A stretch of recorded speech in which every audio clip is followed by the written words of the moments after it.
Sutra Teratai yang menakjubkan, bab 8, 500 murid menerima peramalan. Xun Fa Xiang, Sutra Teratai, episode 1152. Saling bersua ketika jalinan jodoh matang. Merespon jalinan jodoh, pergi dan datang ketika harus berbuat, sesuai kapasitas menyebarkan dharma dan membimbing orang lain. Menerapkan ajaran satu realitas sejati untuk membangkitkan kebijaksanaan dari kedemikianan. Di balik pakaian ada diikatkan mutiara berharga, tetapi tidak diketahui. Perasaan malu dan kesabaran dapat menutupi keburukan dan kebencian, serta mencegah kejahatan dari luar. Dalam beberapa hari terakhir, kita telah membahas tentang 500 murid menerima peramalan. Semua orang bersuka cita, terutama terhadap masa lalu mereka sendiri. Berdiam di kendaraan kecil dan memberi manfaat pada diri sendiri. Membuang sangat banyak waktu. Diri sendiri merasa menyesal dan bertobat. Oleh karena itu, sekarang semua orang telah menerima peramalan dari Buddha. Bersukacita. Datang ke hadapan Buddha untuk menyatakan pertobatan. Juga menyampaikan perumpamaan. Ibarat seorang pemabuk datang ke rumah sahabat karibnya. Ketika tiba di sana dirinya mabuk sekali dan tertidur. Tetapi demikian kebingungan. Kehidupan bermabuk-mabukan yang demikian datang ke rumah teman akrab lalu tertidur pulas. Ketika sahabat karibnya hendak pergi, lalu menyelipkan mutiara berharga di dalam bajunya. Berharap ketika dia bangun, dia dapat memiliki kekayaan materi yang berlimpah untuk digunakan. Tak disangka si pemabuk ini, dia sendiri tidak tahu ada sebuah mutiara berharga di tubuhnya.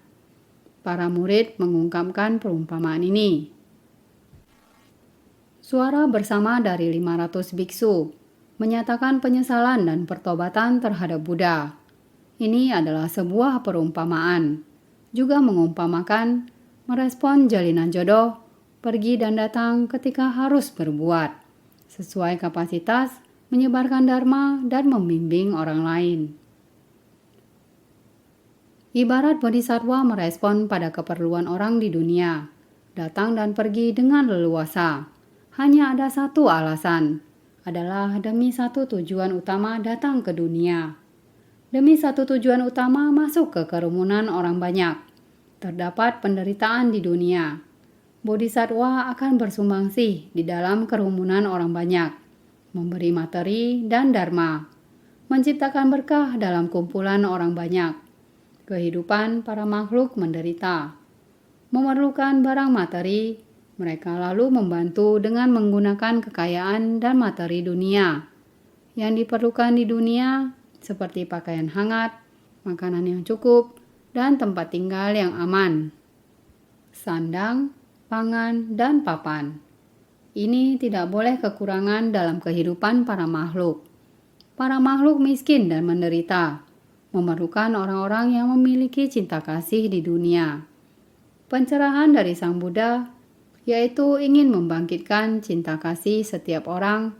Para bodhisattva masuk ke tengah kerumunan masyarakat adalah untuk membawa kekuatan cinta kasih untuk berpadu, menolong orang-orang yang miskin dan menderita. Setelah berhasil menghapus penderitaan mereka, dilanjutkan dengan membabarkan dharma. Sutra makna tanpa batas bukankah demikian berkata? Ini adalah para Buddha dan bodhisattva. Merespon jalinan jodoh, pergi dan datang ketika harus berbuat. Menanggapi kebutuhan para makhluk di dunia, maka bodhisattva pergilah, datanglah, pergilah. Datang dan pergi masuk ke tengah orang banyak, sesuai kapasitas menyebarkan dharma dan membimbing orang lain. Memberi bimbingan dan arahan sesuai kapasitas. Potensi dan kondisi pendukung matang. Para Buddha dan Bodhisattva menghadapi dunia, potensi dan kondisi pendukung telah rampung. Masih ada tempat lain, masih harus dimulai dari awal. Karena di dunia memiliki hukum alam. Berapa lama waktu yang diperlukan manusia saling berinteraksi? Pada dasarnya berapa lama waktu yang diperlukan? Maka harus menggenggam jalinan jodoh dan waktu, sehingga menyebarkan ajaran Buddha sesuai dengan kapasitas, mengikuti potensi dan kondisi pendukung ini. Seberapa lama waktunya? Memiliki jalinan jodoh, maka akan bertemu. Memiliki jalinan jodoh untuk memberi pengajaran sesuai kapasitas. Perlu menyelamatkan semua makhluk. Menjalin jodoh baik, demikian datang dan pergi. Sesuai kapasitas menyebarkan dharma dan membimbing orang lain. Berapa lama di tempat ini? Hukum alam, sebab dan kondisi terpenuhi, maka harus senantiasa pergi lalu datang lagi. Ini disebut membimbing orang lain. Mari pergi. Pergi ke tempat ini. Pergi ke tempat itu. Datang dan pergi. Di dunia kita saat ini juga sama. Bodhisattva Afrika melintasi negara demi membimbing orang Afrika. Dari Afrika Selatan, mereka melintasi Swaziland, ke Mozambik, ke Zimbabwe, ke Lesotho, ke Botswana, ke yang lain-lain. Ini ketika datang membutuhkan waktu berapa lama? Ketika pergi membutuhkan waktu berapa lama? Setiap kali pergi karena jalinan jodoh sudah matang. Setiap kali pergi ke sana, ada timbul jalinan jodoh baru. Ada juga jalinan jodoh lama yang dengan lemah memudar. Bertambah dan berkurang juga demikian. Akan tetapi lebih banyak yang bertambah. Yang berkurang hanya sedikit. Benih-benih bodhisattva bertambah. Orang yang menderita akan mendapat kesempatan diselamatkan. Prinsip kebenaran yang sama. Mereka juga demikian, datang dan pergi. Pergi dan datang ketika harus berbuat. Ketika waktunya tiba, semua berkumpul dan pergi lagi. Setelah pergi beberapa hari, jalinan jodoh mendukung mereka untuk merampungkan. Kemudian kembali lagi. Melihat jodoh bajik mereka bertambah, melihat mereka yang menderita terselamatkan dengan tepat waktu. Ini adalah datang dan pergi. Dunia ini adalah demikian. Bodhisattva sesuai kapasitas menyebarkan dharma dan membimbing orang lain. Jika dikatakan lebih lengkap adalah semua Buddha dan Bodhisattva dari kehidupan ke kehidupan, datang dan pergi, juga adalah demikian. Juga sama, merespon jalinan jodoh. Pergi dan datang ketika harus berbuat. Juga sama, sesuai kapasitas menyebarkan dharma dan membimbing orang lain dari kehidupan ke kehidupan. Datang dan pergi seperti ini melewati kalpa yang tidak terhitung jumlahnya. Tidak peduli bagaimana kita datang dan pergi, masih tetap menerapkan ajaran satu realitas sejati untuk membangkitkan kebijaksanaan dari kedemikianan. Yang digunakan adalah satu realitas sejati, yakni ajaran satu realitas sejati. Ini adalah Dharma Bodhisattva. Dunia tidak terlepas dari penderitaan, penyebab penderitaan, lenyapnya penderitaan, dan jalan menuju lenyapnya penderitaan. Tidak terlepas dari sebab dan kondisi yang terakumulasi menjadi penderitaan. Berhubung sebab dan kondisi yang menyebabkan akumulasi penderitaan sedemikian banyak, maka perlu mengajari mereka suatu metode. Bagaimana membangkitkan cita kasih dan kebahagiaan mereka. Membantu orang lain dengan hati yang terbuka luas. Ini adalah kekayaan batin. Ini adalah menerapkan ajaran satu realitas sejati dari kedemikianan. Membangkitkan cinta setiap orang dari sifat hakiki tathata. Ini adalah kebijaksanaan dari kedemikianan. Jadi di balik pakaian ada diikatkan mutiara berharga, tetapi tidak diketahuinya. Sayangnya kita para makhluk, semua orang memiliki sebuah mutiara. berada di dalam pakaian kita ini. Semuanya memiliki mutiara berharga ini. Hanya saja kita tidak sadar bahwa setiap orang pada dasarnya memiliki sifat hakiki tathata. Biarpun telah mendengarnya dan mengetahuinya, bagaimana menggunakannya, kita semuanya tidak tahu. Orang yang mempelajari ajaran Buddha adalah demikian, apalagi orang yang tidak mempelajari Buddha.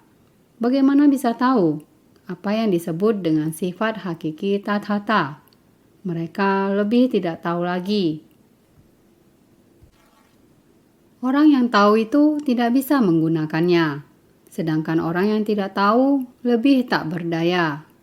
Jadi perasaan malu dan kesabaran dapat menutupi keburukan dan kebencian.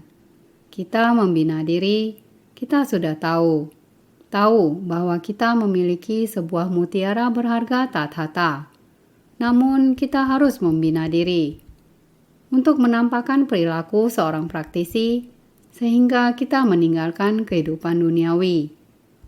Kita membina diri, kita setiap orang mengenakan jubah kelemah lembutan dan kesabaran untuk menangani masalah duniawi.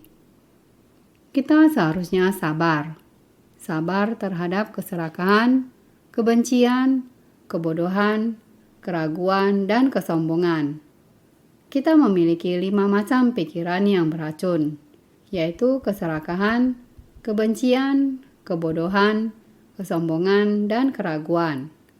Hanya 5 racun ini saja, ketika menyebar, dapat menutupi langit dan bumi, menciptakan banyak kegelapan batin, delusi yang bagaikan debu dan noda batin, sehingga kita harus membina diri.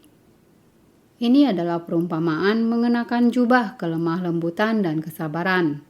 Jubah kelemah lembutan dan kesabaran harus dapat menutupi.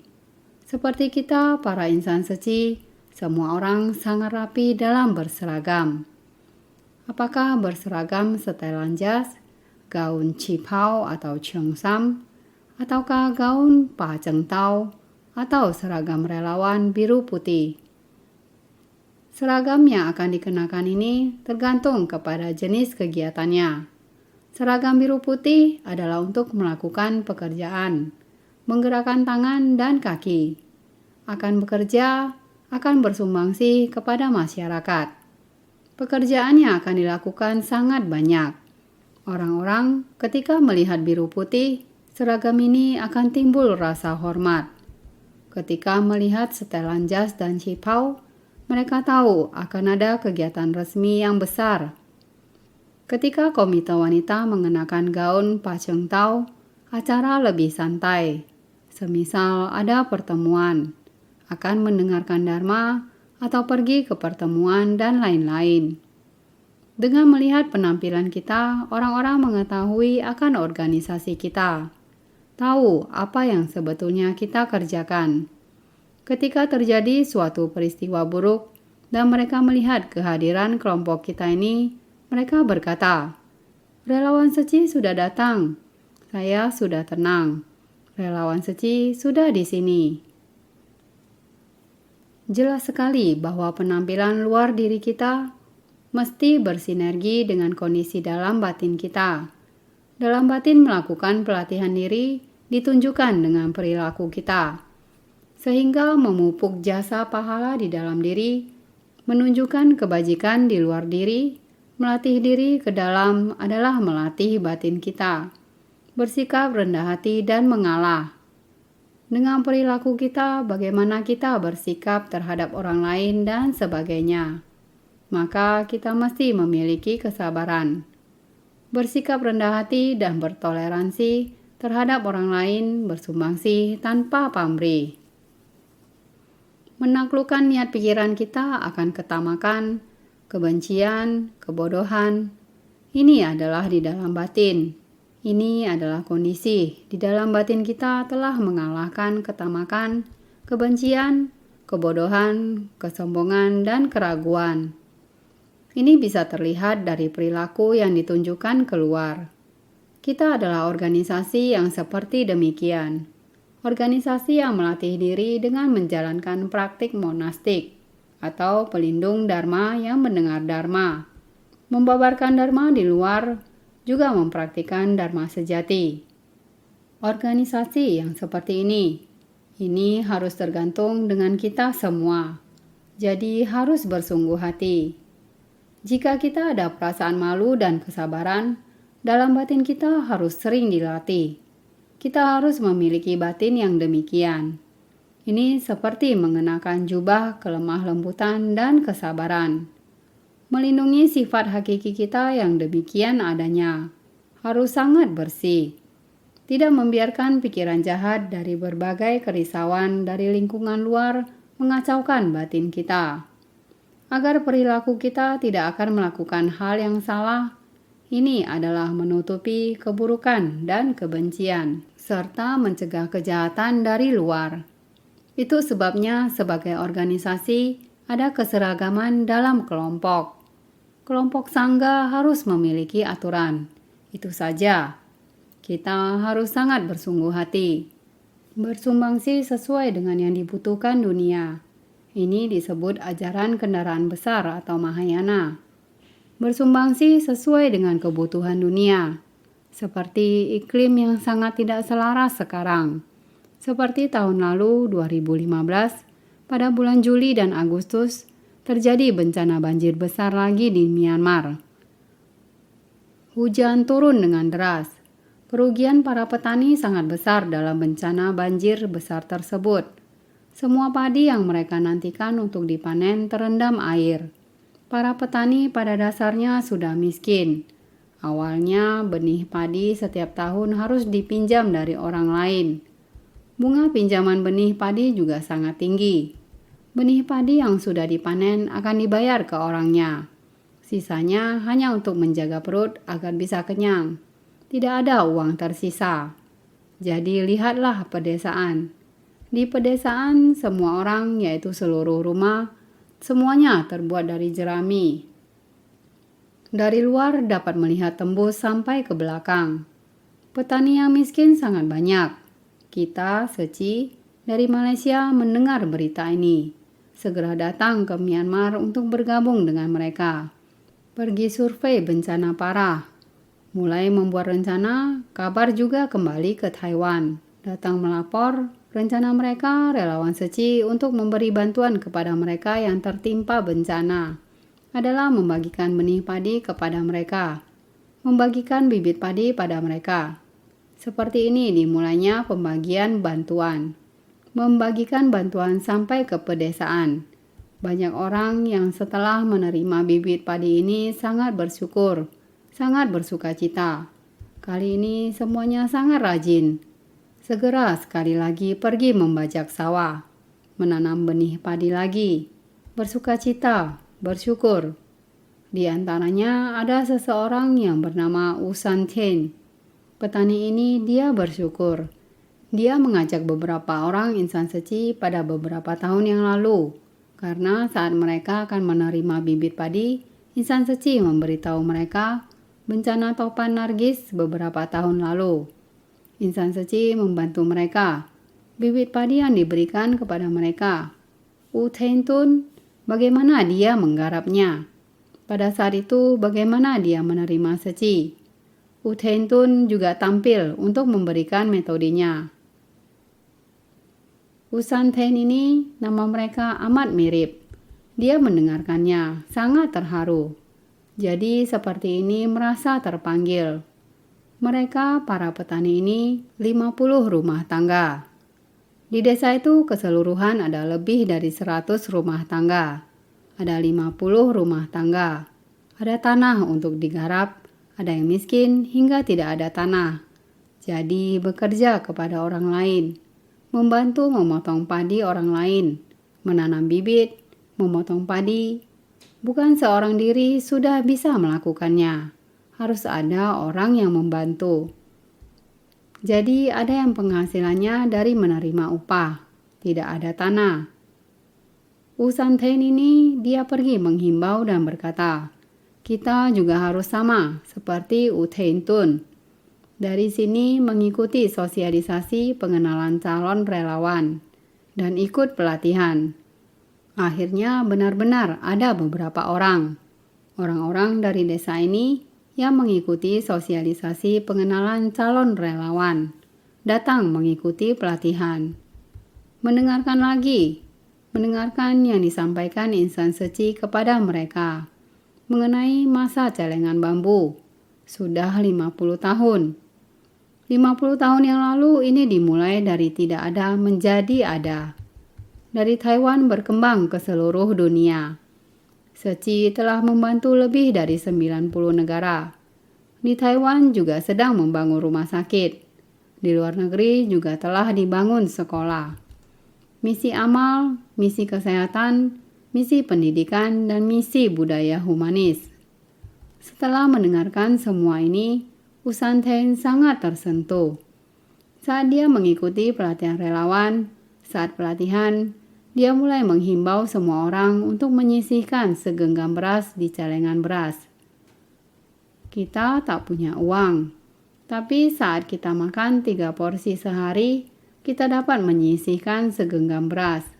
Kita dapat belajar dari semangat U Tentun. Semangat seperti ini kita juga mampu melakukannya. U Tentun bisa melakukannya, kita juga bisa melakukannya. Jadi dia mulai menyebarluaskan. Dia menggunakan uangnya sendiri untuk membeli kaleng dari plastik. Ia hendak menjalin jodoh dengan semua orang. Total ada lebih dari 100 keluarga. Ada lebih dari 50 keluarga yang menerima benih padi dari kita. Tidak mempunyai lahan berarti tidak menerima benih padi. Tetapi orang-orang yang tidak memiliki lahan, mereka mengatakan kepada U Santen, meskipun saya tidak menerima benih padi, tapi karena kalian ada menanam benihnya, saya memiliki pekerjaan. Saya juga mendapatkan manfaatnya. Jadi saya bersedia datang setiap hari menyisihkan segenggam beras.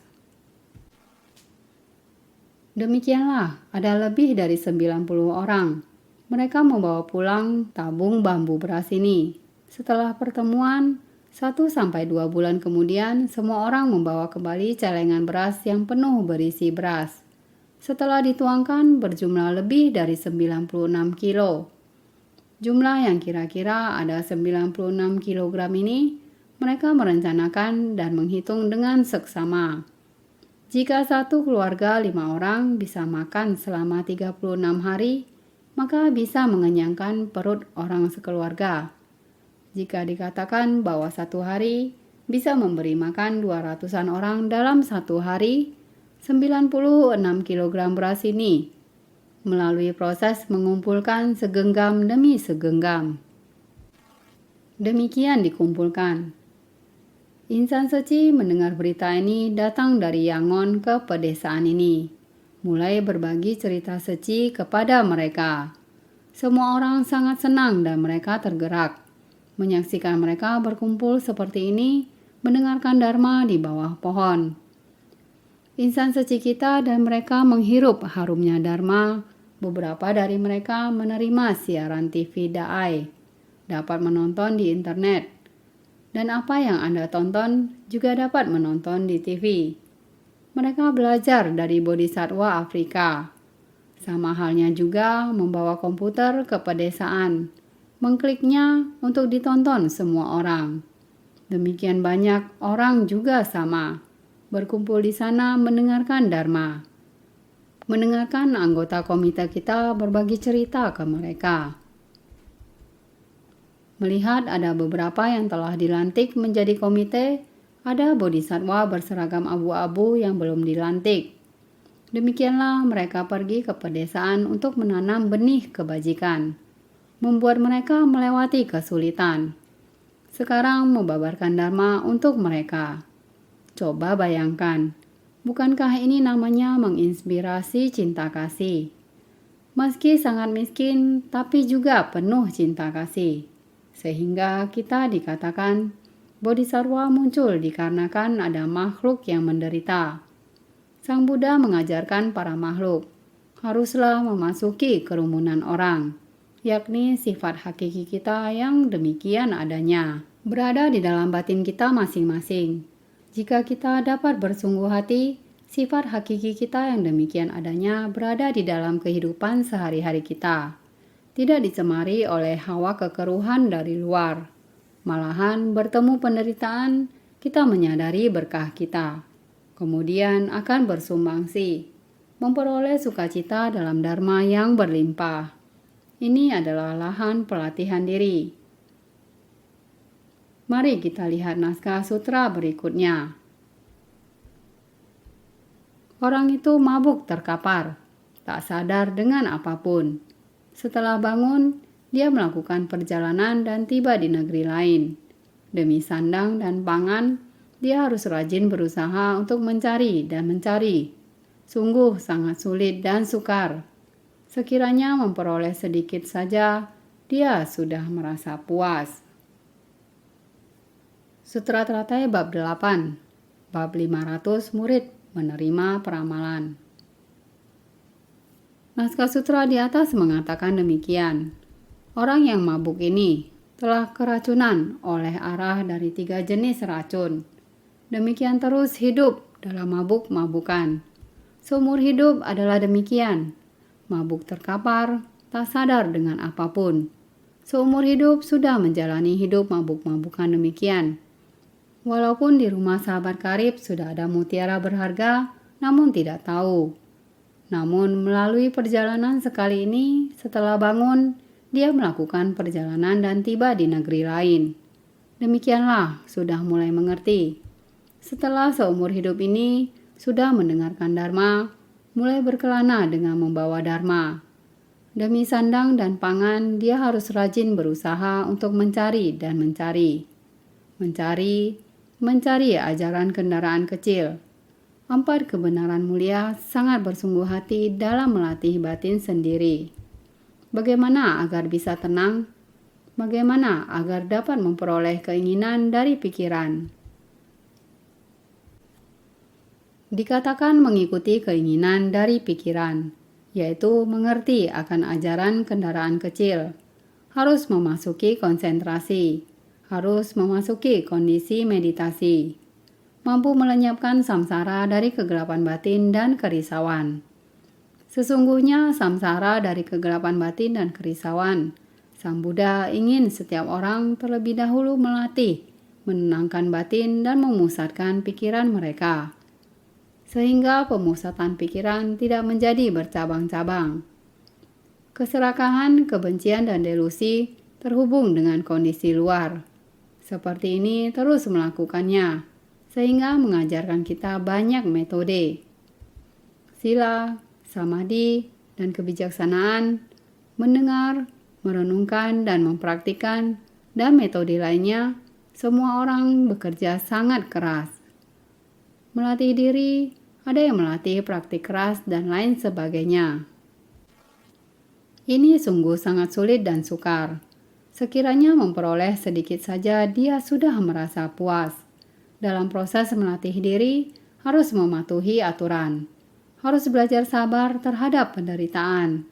Harus bekerja keras, dan berbagai aturan lainnya juga perlu. Jadi demikian sudah tahu metode ini. Saya tidak perlu dilahirkan kembali ke dunia manusia lagi. Saya tidak akan bertumimba lahir lagi di 6 alam kehidupan. Karena inilah, dia berpikir telah mendapatkan dharma yang paling tinggi. Demikian sudah sangat puas. Demikian yang dirasakannya. Sang Buddha selalu berkata bahwa selain memberi manfaat diri sendiri, juga harus memberi manfaat bagi orang banyak. Orang banyak barulah lahan pelatihan. Prinsip kebenaran ini tidak mampu dipahami. Alasan ini dia tidak bisa mengetahuinya. Jadi masih berlatih pada tingkatan saat ini. Naskah sutra berikutnya mengatakan, orang itu mabuk terkapar, tak sadar dengan apapun. Setelah bangun, dia melakukan perjalanan dan tiba di negeri lain. Demi sandang dan pangan, dia harus rajin berusaha untuk mencari dan mencari. Sungguh sangat sulit dan sukar. Sekiranya memperoleh sedikit saja, dia sudah merasa puas. Sutra Teratai bab 8, bab 500 murid menerima peramalan. Para murid mengumpamakan 500-an orang ini, mereka mencela diri sendiri. Mereka sudah hadir di hadapan Buddha dan mencela dirinya sendiri. Mereka merasa kapasitas mereka sendiri masih tumpul. Pada saat ini barulah mereka tahu, karena mereka telah belajar dari bagaimana Sariputra, yang Arya Kasyapa dan yang lainnya, Purna Maitrayani Putra dan yang lainnya. Mereka adalah biksu yang berkebajikan luhur. Mereka satu demi satu telah menerima peramalan. Dari orang-orang ini sekarang mereka melihat ajaran sejati Tathata dari kendaraan tunggal. Mereka sekarang sudah memahami makna dari ajaran sejati dari kendaraan tunggal. Sekarang mereka baru mulai mengetahuinya. Para murid menyampaikan perumpamaan. Mencela diri sendiri karena memiliki kapasitas yang tumpul. Sekarang baru tahu akan hal itu. Paham kalau para bikhu berkebajikan luhur seperti Sariputra dan lainnya, satu demi satu menerima peramalan. Itu menunjukkan makna dari ajaran sejatinya kebenaran tunggal daripada kendaraan besar. Jadi dikatakan, orang itu mabuk terkapar, tak sadar dengan apapun. Ini adalah perumpamaan tentang Buddha Sakyamuni menampakkan diri di dunia saha di alam manusia. Tentu saja, para murid ini juga berada di alam manusia. Jadi bertemu dengan para makhluk. Ini merujuk pada kehidupan lampau, bukan hanya kehidupan sekarang saja, namun juga kehidupan dari kehidupan yang lampau yang tak terhitung sehingga disebut bertemu. Kemudian sahabatnya bertemu dengannya. Perumpamaan kalau Sakyamuni menampakkan diri di dunia saha dan bertemu dengan para makhluk yang memiliki jalinan jodoh dari kehidupan-kehidupan lampau selama kalpa sebanyak butiran debu. Mereka yang diajar dan dibimbingnya. Di kehidupan sekarang mereka bertemu lagi. Ia telah mengajari mereka di kehidupan lampau. Sesuai dengan hukum alam setelah kehidupannya berakhir, mereka terlahir kembali.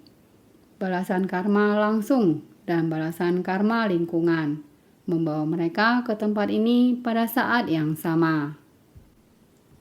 Di dunia saha, di tempat ini mereka bertemu kembali.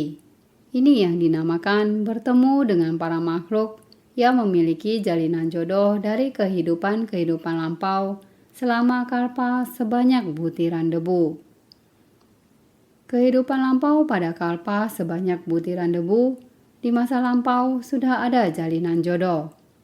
Orang-orang yang diajari dan dibimbing oleh 16 orang pangeran memiliki jalinan jodoh dari kehidupan lampau sebanyak butiran debu. Sekarang ketika mereka saling bertemu kembali, ini merujuk pada mereka yang pernah menerima ajaran dari 16 orang pangeran. Ketika mereka membabarkan Sutra Teratai Dharma kendaraan besar, sekarang mereka bertemu dengannya kembali. Bertemu dengannya, ini adalah perumpamaan dari jalinan jodoh yang telah matang, sehingga mereka mengikuti Buddha, meninggalkan kehidupan berkeluarga. Bertemu dengannya. Perumpamaan kalau jalinan jodoh telah matang dan saling bertemu selama 40 tahun. Masuk pintu dan menerima pengajaran. Tetapi segel batin tidak diwariskan. Bertemu seakan-akan tidak bertemu. Tetap saja seperti belum bertemu. Sekarang tercerahkan akan prinsip kebenaran ini dan berucap dengan satu suara dan satu semangat. Saling bertemu, ada yang mengajar dan ada yang menerima pengajaran sesuai kapasitas. Barulah dinamakan sebagai bertemu. 40 tahun telah berlalu dan masih dalam pelatihan. Pintu Dharma yang dipraktikkan bagaimana Buddha membabarkan. Demikianlah mereka mempraktikkan. Namun telah berhenti pada akar kapasitas mereka sendiri. Segel batin Buddha, hati Buddha, isi hati Buddha. Namun, akar kapasitas mereka masih belum matang. Jadi, tidak dapat diwariskan segel batin Buddha. Misalnya, Purna Maitrayani Putra telah memahami harapan mendasar Buddha. Inilah segel hati. Namun mereka masih belum memahami. Jadi, bertemu seakan-akan tidak bertemu. Tetap saja seperti belum bertemu. Bahkan dalam rentang 40 tahun masih belum menghayati pola pikir Buddha dan masih belum mampu menghayati prinsip kebenaran. Jadi, baik bertemu atau belum bertemu sama saja. Hidup di zaman Buddha sama dengan hidup di zaman yang berbeda, karena tidak memahami maksud hati Buddha. Dharma, mereka masih belum menghayati. Jadi adalah belum bertemu. Tidak bertemu prinsip kebenaran sejati Buddha, juga adalah diri kita sendiri.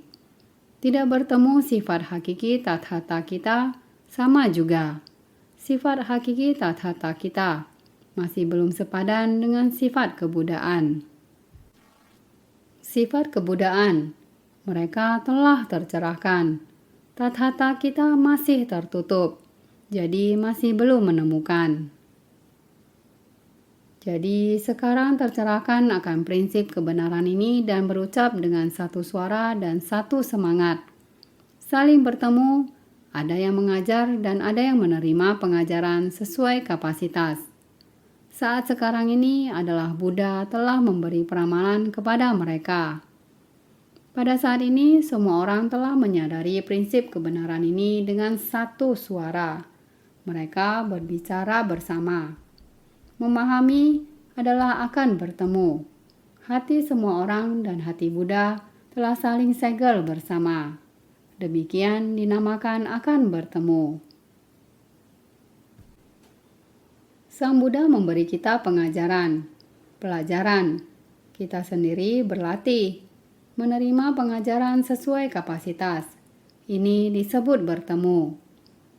Demikian baru benar-benar bertemu Dharma, benar-benar menghayati batin Buddha.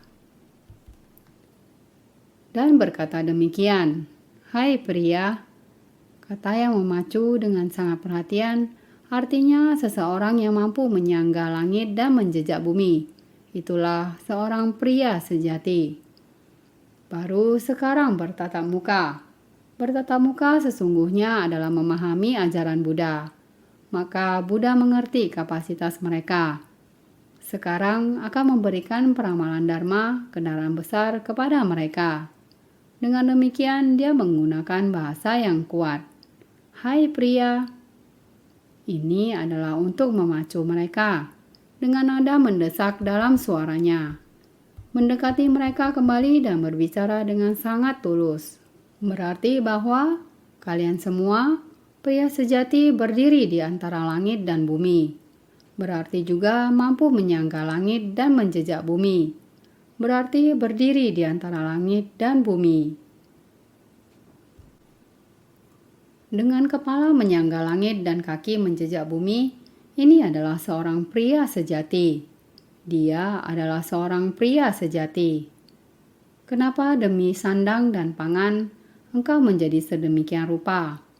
Mengapa Anda berakhir dalam kesulitan seperti sekarang? Masih tanpa pakaian dan makanan. Masih sangat mengenaskan. Kenapa? Kenapa demi sandang dan pangan engkau menjadi sedemikian rupa?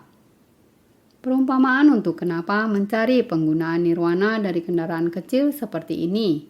Memiliki kemampuan layaknya naga dan gajah di antara para praktisi dua kendaraan.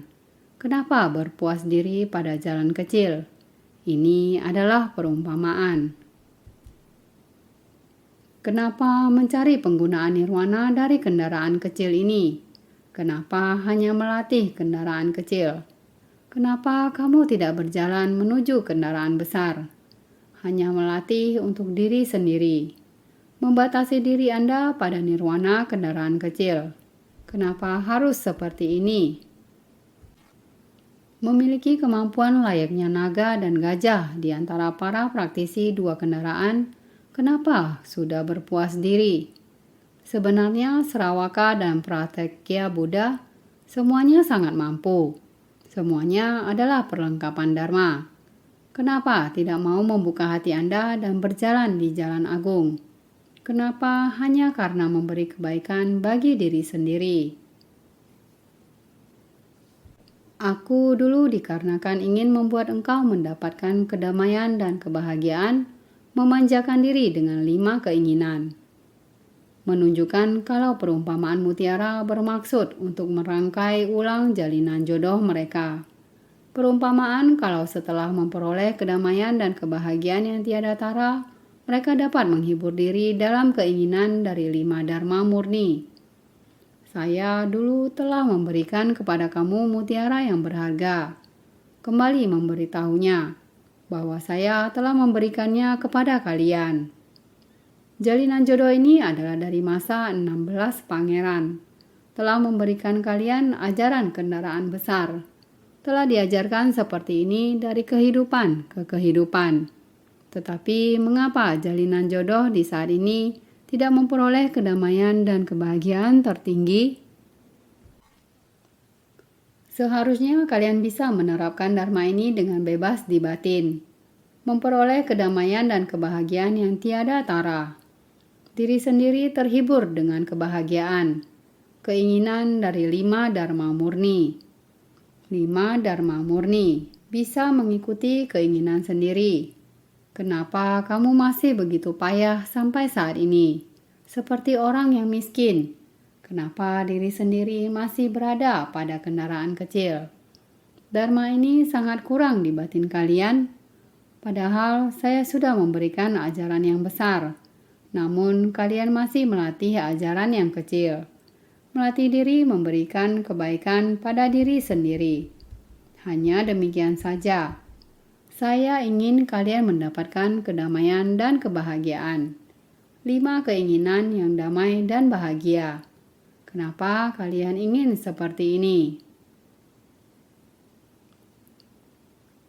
Jadi kedamaian dan kebahagiaan artinya tiada gangguan, membuat batin sangat leluasa. Ini adalah alam dharma menjadi murni. Inilah kedamaian dan kebahagiaan. Kedamaian dan kebahagiaan. Dikarenakan tiada gangguan, alam dharma menjadi murni. Segala fenomena berada dalam kondisi tenang dan hening. Makanya dinamakan damai dan bahagia. Serta dapat membawakan kedamaian dan kebahagiaan bagi semua makhluk. Makanya dinamakan damai dan bahagia. Segala fenomena berada dalam kondisi tenang dan hening. Di dunia, setiap orang demikian murni dan hening. Seperti kaundinya menerima peramalan. Seperti Purna menerima peramalan. Semua orang tanah negerinya yang begitu murni betapa bagusnya. Setiap orang bertemu muka akan membabarkan dharma. Ini adalah segala fenomena berada dalam kondisi tenang dan hening. Makanya dinamakan damai dan bahagia. Adalah dunia yang murni, dunia batinia. Serta dapat membawakan kedamaian dan kebahagiaan bagi semua makhluk. Bukan hanya sendiri damai dan bahagia, bahkan memberi kedamaian dan kebahagiaan kepada semua makhluk. Sehingga makanya dinamakan damai dan bahagia. Sendiri mendapatkan kedamaian dan kebahagiaan. Orang lain juga mendapatkan kebahagiaan dan kedamaian. Memanjakan diri dengan 5 keinginan. 5 keinginan adalah non-duniawi, unggul, dan menakjubkan. Bukan seperti 5 keinginan duniawi yang kasar dan tak berharga. Bukan seperti memberi manfaat pada tubuh jasmani, hanya makan kenyang, berpakaian cantik, masih ada banyak ketenaran dan kedudukan. Hanya melakukan sesuai dengan keinginan yang orang inginkan. Demikian kelahiran dan kematian dalam kehidupan. 5 keinginan ini. Bukan. 5 keinginan adalah 5 keinginan non-duniawi, unggul dan menakjubkan. Bukan seperti 5 keinginan duniawi yang kasar dan tak berharga, memberi manfaat pada tubuh jasmani dan disenangi orang-orang. Ini yang membawa ke dalam samsara. Sedangkan 5 keinginan non-duniawi membekali tubuh Dharma dan disenangi Buddha. Ini yang membawa kepada kebodian. Sehingga dikatakan 5 keinginan adalah 5 keinginan non-duniawi. 5 keinginan non-duniawi bisa memberi manfaat pada tubuh Dharma kita. Inilah Dharma disenangi Buddha. Buddha itu tersadarkan. Menyadari membawa kepada kebodian. Inilah 5 keinginan. 5 keinginan non-duniawi. 1. Pusaka Dharma tak terhingga. Harta berupa cintamani atau mutiara pemenuh harapan dan keyura. 2. Tanda keagungan tak terhingga. Rupa dengan kumpulan cahaya emas keunguan. 3. Dilengkapi dengan 10 gelar. Nama yang dikenal luas pada 10 penjuru. 4. Sukacita dalam Dharma dan sukacita dalam meditasi. Sebagai nutrisi dari pembebasan dan keleluasaan. 5. Mahasamadhi penuh keheningan dan ketenangan. Samadhi yang nyata dan kekal. Pertama, pusaka Dharma tak terhingga, yaitu harta berupa cintamani atau mutiara pemenuh harapan dan keyura, yaitu mutiara pemenuh harapan. Kita harus baik-baik melatih diri. Yang ingin didapatkan bukanlah harta duniawi, yang bisa membuat kita penuh harapan, merasa nyaman dan leluasa, seperti harta berupa cintamani atau mutiara pemenuh harapan dan keyura.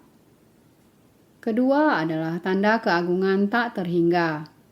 Kita harus baik-baik melatih diri, menjalin jodoh baik dengan orang, maka orang yang melihat kita akan merasa sukacita. Seperti rupa dengan kumpulan cahaya emas keunguan. Ketiga adalah dilengkapi dengan 10 gelar, nama yang dikenal luas pada 10 penjuru. Buddha ingin mencapai kebudaan, harus dilengkapi dengan 10 gelar. Ini semua orang mengetahui. Keempat, sukacita dalam Dharma dan sukacita dalam meditasi. Kelima, mahasamadhi penuh keheningan dan ketenangan. Inilah 5 jenis dari 5 keinginan. Sehingga kita mempelajari ajaran Buddha harus bersungguh hati. Kita setiap orang memiliki sebuah mutiara. Kita sendiri yang tidak bisa menggunakannya. Kita setiap orang melatih diri, harus tahu batin Buddha dan batin makhluk adalah tiada beda. Memiliki kebijaksanaan yang setara dengan Buddha. Memiliki sifat hakiki tathata yang setara dengan Buddha. Tetapi kita semua menggunakan kerisauan dan kegelapan batin untuk menutupinya. Kita harus baik-baik bersungguh hati. Naskah bagian ini adalah 500 orang murid. Diri sendiri bertobat. Bertobat. Semua orang harus baik-baik bertobat. Apakah kita telah mengenakan jubah kelemah lembutan dan kesabaran? Di kehidupan sehari-hari, apakah kita sudah memanjakan diri sendiri?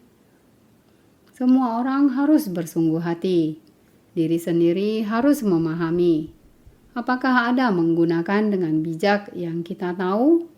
Apakah ada mempraktikkan kebijaksanaan sejati? Apakah ada memberi manfaat bagi para makhluk? Mengakumulasi pahala kebajikan, apakah ada sesuai dengan harapan para makhluk? Apakah ada memiliki cinta kasih dan menyayangi makhluk? Kita harus senantiasa leluasa dan santai. Harus dilengkapi dengan 5 kebajikan. Inilah proses pelatihan diri kita. Kita setiap orang senantiasa harus lebih bersungguh hati.